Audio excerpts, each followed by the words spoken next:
Hey Chiefs Kingdom, what's up? This is your daily dose of all things Kansas City Chiefs right here on Kansas City Chiefs Today. Buckle up because we've got some massive breaking news that's got everyone buzzing. A familiar face is on his way back to Arrowhead, and it could be a game changer for our squad. Picture this. It's late October 2025, and the Chiefs are sitting at 4-3, fighting tooth and nail in a tough AFC West. Then, out of nowhere, reports drop that offensive tackle Esa Pole is en route to Kansas City and expected to sign with us. According to Heavy.com's latest scoop from just last night, Pole cleared waivers after being let go by the Jets, and now he's heading our way for what looks like a practice squad deal. This isn't just any free agent pickup, it's a reunion story that feels straight out of a Hollywood script. Chiefs fans, if you're hyped already, stick around because we're diving deep into why this matters, how it shakes up our strategy, and what it means for our playoff push. Let's get into it. Esa Pole might not be a household name yet, but let's rewind and give you the full backstory on this guy. He came into the NFL this year as an undrafted free agent out of Washington State, signing with the Chiefs right after the draft. During OTAs and training camp, Pole turned heads with his athleticism and quick feet, showing he could hang with the big boys on our offensive line. The Chiefs loved what they saw, so much so that when final cuts came, he was the infamous 54th man on the roster bubble. Andy Reid and the staff told him they wanted him on the practice squad, but the New York Jets swooped in and claimed him off waivers. Pole spent a couple of months in green and white, but now, after being waived on October 23rd and clearing the next day, he's a free man again.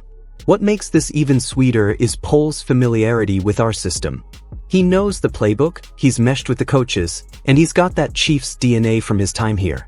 Reports from A to Z Sports' Charles Goldman say he's literally en route as we speak, with a deal expected to be inked by today, October 25th. This isn't speculation, it's happening, folks. Now, let's talk timing because this couldn't come at a better moment for Kansas City. Our rookie left tackle, Josh Simmons, the first-round pick who's been a revelation this season, is sidelined with a family situation. ESPN's Nate Taylor reported he's likely out for several weeks, leaving a gaping hole on that blind side. Enter Esa Pole, who provides instant depth at offensive tackle. With Jalen Moore stepping in to start against the Commanders this weekend, Pole's addition means we have insurance if things go south. He's got the size at 6 feet 7 inches and over 300 pounds, plus the agility to protect Patrick Mahomes in our pass-heavy offense. But the impact goes beyond just filling a spot. Our offensive line has been solid but not spectacular this year, allowing too many pressures in key games that contributed to those 3 losses. Pole's return could stabilize things, especially as we face tougher defenses down the stretch.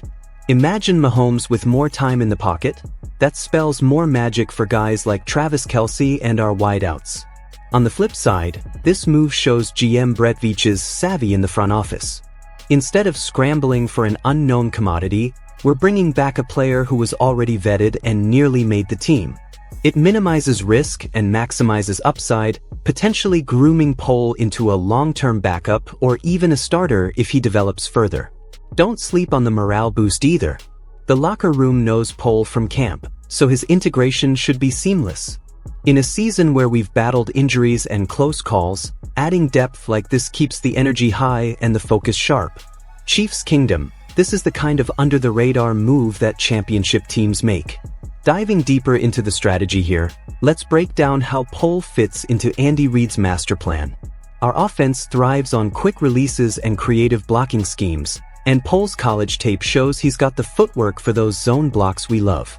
He could slide right into practice squad reps, learning from vets like Jawan Taylor on the right side. With Simmons out, we're shifting more to left tackle, but Pole's versatility means he can swing to either spot if needed. Think about our upcoming schedule, tough matchups against divisional rivals like the Broncos and Chargers, who lead the West at 5-2 and 5-3. Having extra protection ensures Mahomes stays upright, which is non-negotiable for our Super Bowl aspirations. Strategically, this also ties into Veach's philosophy of building from the trenches. We've invested heavily in the line over the years, from Creed Humphrey to Trey Smith, and Pole adds to that foundation without breaking the bank. If he impresses in practices, we could see him elevated for games. providing that extra layer against blitz-heavy defenses. Long-term, this is about sustainability. The NFL is a war of attrition, and with the season only halfway done, depth wins titles. Pole's youth and upside make him a low-cost investment that could pay dividends in the playoffs. Reid's track record with developing linemen? It's gold. Just look at how he's turned projects into starters. Shifting gears to the fan and media side, Chiefs Kingdom is already lighting up social media with excitement over this reunion. Fans on X and Reddit are posting memes about the one that got away, coming home, and the comment sections are flooded with predictions of Pole becoming our next breakout star. It's that classic underdog story we all love, right? Media outlets like Heavy.com and ESPN are calling it a smart, opportunistic grab, especially with our current OL woes. Analysts are praising Veach for not overpaying in a trade and instead circling back to a known quantity. Some are even joking about sending the Jets a thank you note for essentially holding Pole for us until we needed him. Of course, not everyone's sold. A few skeptics point out he's unproven at the pro level. But the overall vibe? Positive and pumped. This move has reignited fan optimism after a rocky 4-3 start, reminding us why we're the back-to-back champs at heart. Now, zooming out to the bigger picture in the AFC. The playoff race is heating up heading into Week 8, with the Colts at 6-1 leading the pack, followed by the Pats at 5-2. Our Chiefs sit at 4-3, currently the 8th seed and on the bubble for that last wildcard spot. The AFC West is a dogfight, with Denver and the Chargers ahead of us, but we've got head-to-heads coming that could flip the script. This Pole signing bolsters our line just in time for rivalry games that could define our season. Think Broncos in a few weeks, where pass protection will be key against their stout front. Rivals like the Bills and Ravens are lurking too, both hovering around .500 but dangerous. Strengthening our OL now means we're better equipped to handle those high-stakes matchups. If we win out in the division, we're right back in the mix for the top seed, and Pole's depth could be the edge that gets us there. Wrapping this up, Chiefs fans, the Esa Pole reunion is more than just a roster tweak, it's a statement. In a league where injuries can derail dreams, moves like this keep us resilient and ready. We're building toward another deep playoff run, and this is fuel for the fire. As we gear up for the Commanders this weekend, keep an eye on that practice squad announcement. Pole might not suit up immediately, but his presence signals we're all in on defending our throne.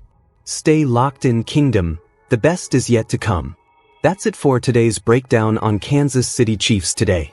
If you enjoyed this, smash that like button and subscribe if you haven't already. Drop your takes in the comments and join the road to 5,000 subs here on Kansas City Chiefs Today.